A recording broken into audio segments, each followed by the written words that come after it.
Hi, I'm Bruce Blitz, and welcome to Cartooning with Blitz. Funny incidents happen to everybody every day.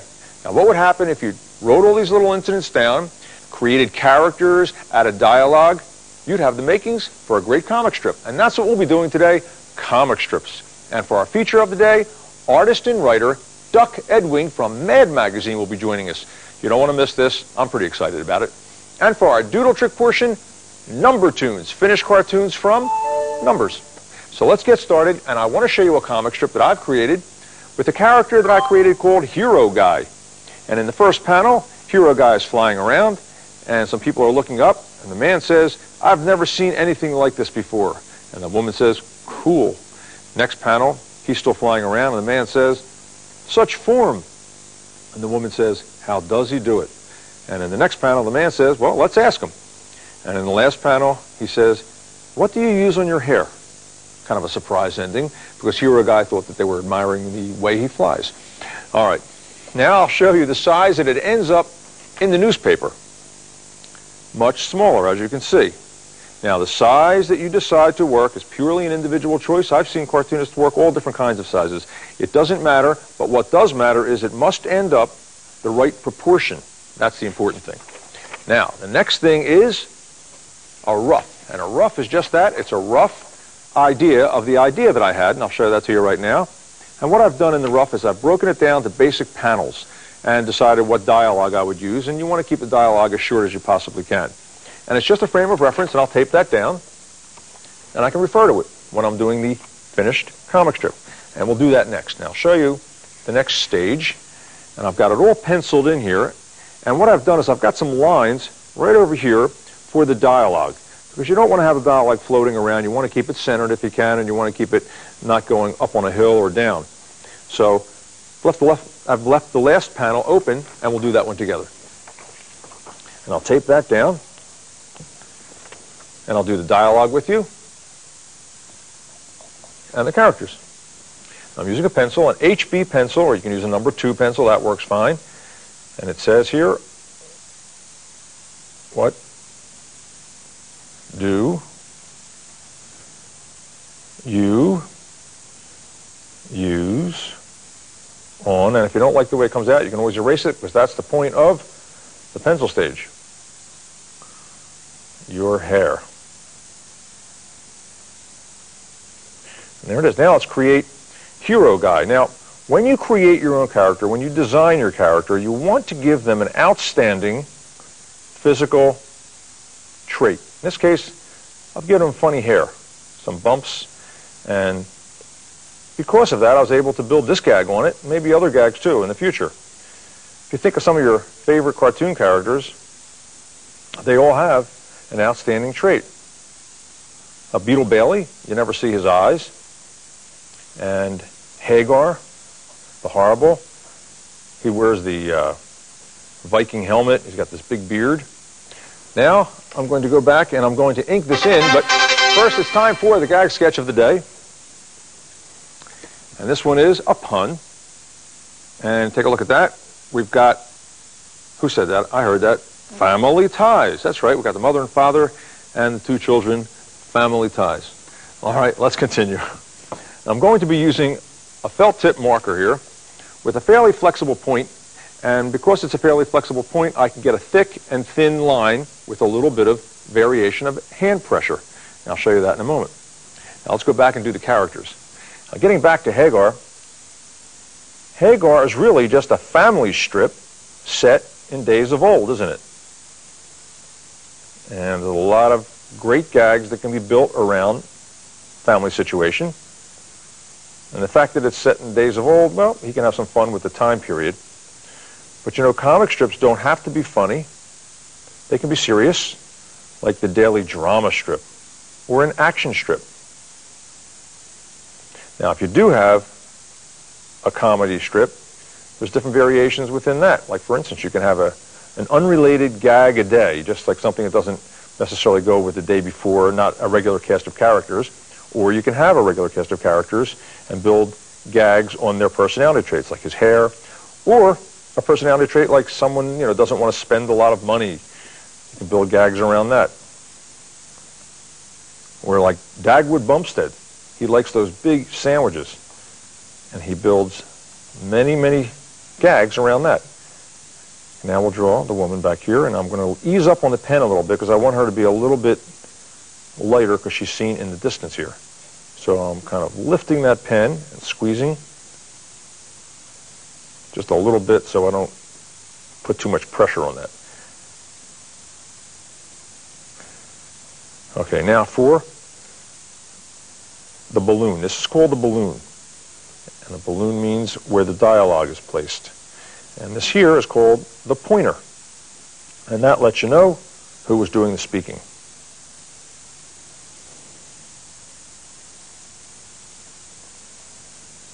All right, now I'm going to move on to hero guy. Let's finish her hair up a little bit and her shoulder. All right, now right here I'm going to apply a little pressure, ease up, apply a little pressure, ease up, and do that all the way to the end. You know what? I'm even going to give him just the 3 bumps and go over like that. Again, that's the point of the pencil stage. Because you want to draw your characters consistently. Whatever you decide to draw them like, what they look like, you want to do it over and over again. You don't want to change it. And a good piece of advice is you want to design your character to be easy to draw. Because let's say you were fortunate enough to have your comic strip published in the newspaper. Now that would be fun, wouldn't it? Can you imagine the thrill of opening up a newspaper and seeing your work published in there, or a magazine? That's got to be the greatest thrill in the world. And if you are fortunate enough to have your strip published, you would want to have a character that was designed easy enough to draw a lot. Because let's face it, if you get your comic strip published, you'll have to have many, many gags. 365 to be exact.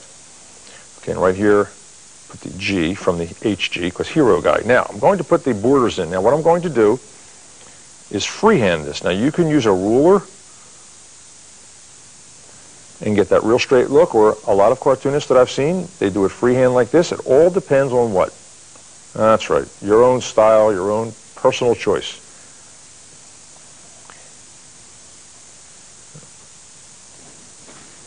Okay, the next thing you want to do is add the large black areas once you've got it all done like that, and I'm going to go back and do his cape. Right up to that line. And now let's do the lettering. Now, a lot of comic strip artists use a dip pen. That's how they did it in the days before markers. And a lot of cartoonists still do that. And the good news with a dip pen is, well, it's more permanent, gives you a very, very professional look to it, and it'll last forever. It won't fade. Now, some markers, they fade. Also, the downside to a marker is the points, they don't stay consistent. You know, they kind of get a little softer as you work with them, and you can't get that real thin line anymore. But the good news is with a marker is you can keep going, and it takes less skill to actually start working with one. Okay, now that all that is done, take your eraser, and I'm using a kneaded rubber eraser, and that's kneaded, K-N-E-A-D, because you can knead it like a piece of dough or clay, and it cleans itself a little bit, and you can shape it to get into a hard-to-reach place, which is good because you don't want to erase too much sometimes.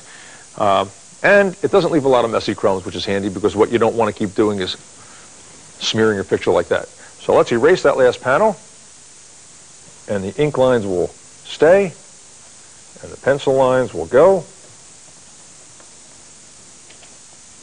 You'll want to be careful because you don't want to turn your page into an accordion, so use your fingers and hold that down real good. All right, now I'll show you the finished strip again. Here's what it looks like, and it looks pretty good. Now, how about you? Funny incidents happen to you all the time, right? So you write them down, and as I said, you add some dialogue, some characters, and there's your finished comic strip. Now stay tuned for the feature of the day with our special guest.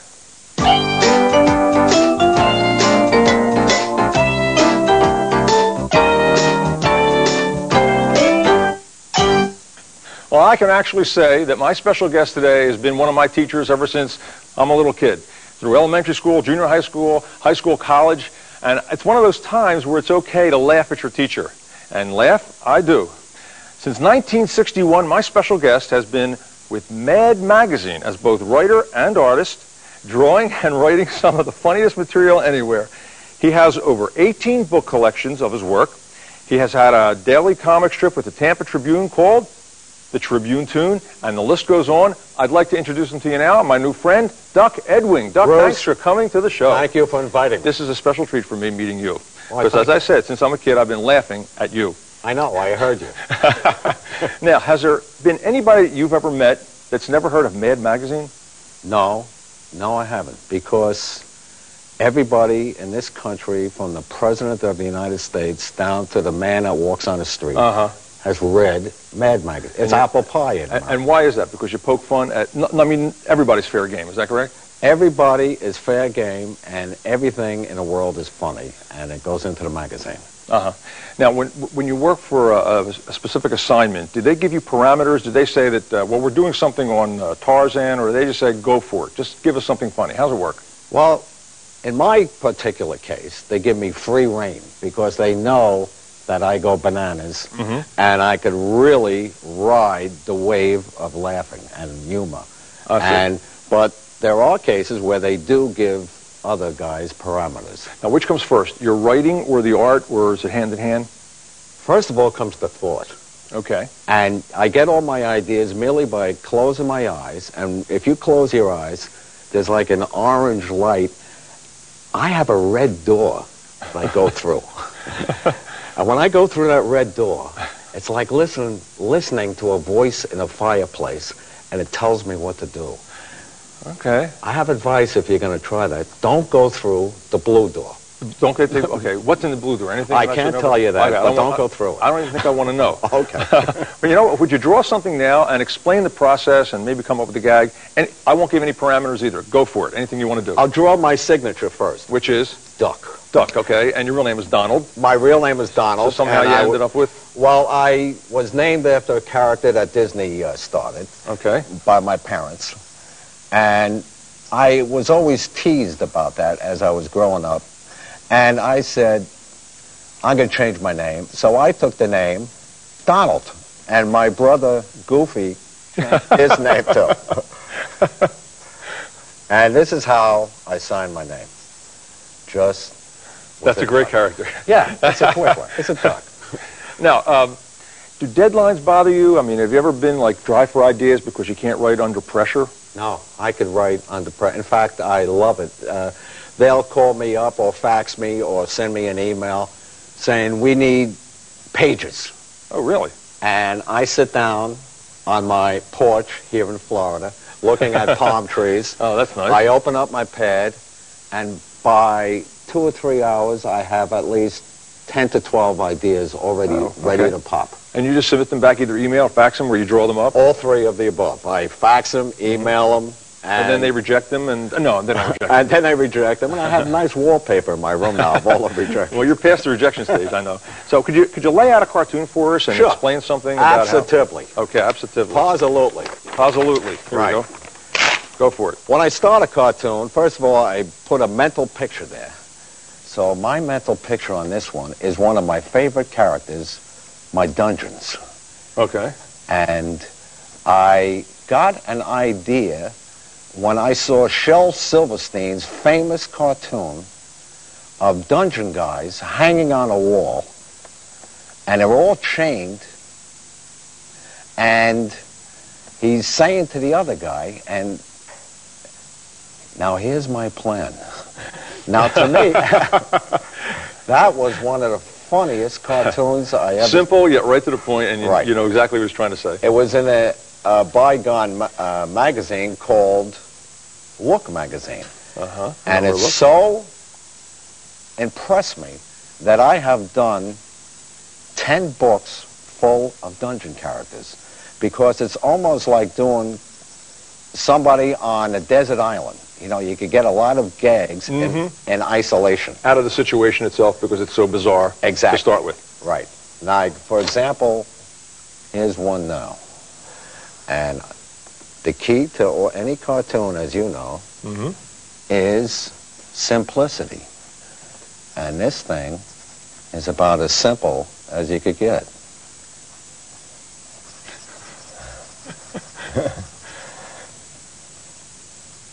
The old dotted line effect. The old dotted line effect to show motion. That's right. The oldest cartoon and accessory in a book. Now, this poor guy is thinking, should I write it in here? Sure, go ahead. Uh-oh.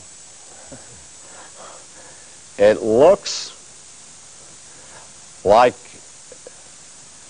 it's going to be one of those days. He doesn't have enough trouble. All right.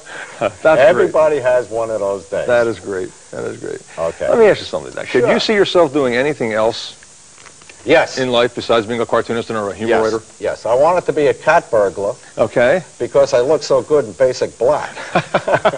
I'm sorry I asked. kept getting rope burn, so I said... I set you right up for that. Damn. Well, I didn't even know that. Okay, can you do another quick one for us? Sure. This is great. Absolutely. Absolutely. Okay. Okay. Sticking with that theme, Okay. one of my favorite guys is the dungeon keeper. He's the guy that feeds these guys, takes care of them, and he is very happy at what he does. There's nothing that delights this guy more than going to work each day. And what I try and do with my characters... Great. Excuse me. It's such a great design with that nose and everything. Right. It's funny already, even before you hear the caption. Go ahead. I'm sorry. I interrupted. Oh, no, you never did. That's just great. Now, what I do is make sure that my guy is always happy. I never make sad guys. Even though the situation may be sad, I always try and keep my characters happy because they love what they do. Of course, this is very quick and very sketchy. And it brings back memories to me. I mean, I remember growing up watching the same style and thinking, how do you get so much action and so much feeling and emotion and so much comedy in a drawing even before you read it? I mean, that's just funny with the stomach and the nose and the way he looks, the expression. Right, now you put in all the ad-libs. And of course, in my corner, here's how I sign all my work. I don't sign my name, I just put a duck there because that's who I am. My poor wife, who is a gorgeous creature, her first name is Claire. That's a tough one to illustrate. How would you do that? And we call her Cluck. Okay, so you got duck and cluck, okay. Okay, and this is captioned, Hi-ho. He's a little too happy in his work, I think. You know, I don't know about that. He loves his job. Doc, could you give any advice to our friends at home that might be trying to get into humor writing or cartooning for a magazine such as Mad? Sure, absolutely. The first thing I would do, if I was going to, is to sell my product. Because I'm like a baker. I have raw material here that I have to put together, bake it, show it, and sell it. Marketing. Marketing, that's the whole thing. Now I wind up with my product either way. Now I could get it back and I have to recycle it. So my first thing I would teach people is how to sell cartoons. I would go to the writer's market, which is one of the best places. It has 5,000 places where to sell artwork. Okay. And you put out a plan on how to sell. And I would start at the market that pays the most and work my way down to the guy that pays the least. And that, from point 1 to point 22, may take 18 months. At the end of that 18 months, it's ready to go back to number 1 again. Okay. Which I have already did to MAD. or reject. And the second time around, it might be... Second time it's a hit, because at that particular moment, they don't have any room. I see. So it's not always a reflection on your work. It could just be timing. Exactly. The guy had a bad day. His boss yelled at him. So you've dealt with a lot of rejection, I guess, like anybody starting out. Oh, yes, you have to. And you have to get over it, too, don't you? And you have to get over it, right. And in my cartooning, I had a couple of rejections, too. No, I doubt that, but I don't know, maybe you have. Well, I'll tell you, you're crazy. You realize that. Thank you. Okay. I try my best. That's a compliment.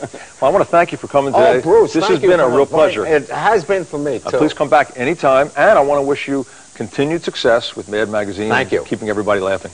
Okay, thanks. Great. Thanks for asking me. My pleasure. Thank you very much. Well, at home, stay tuned now for cartoon doodle tricks. Whew, look at this.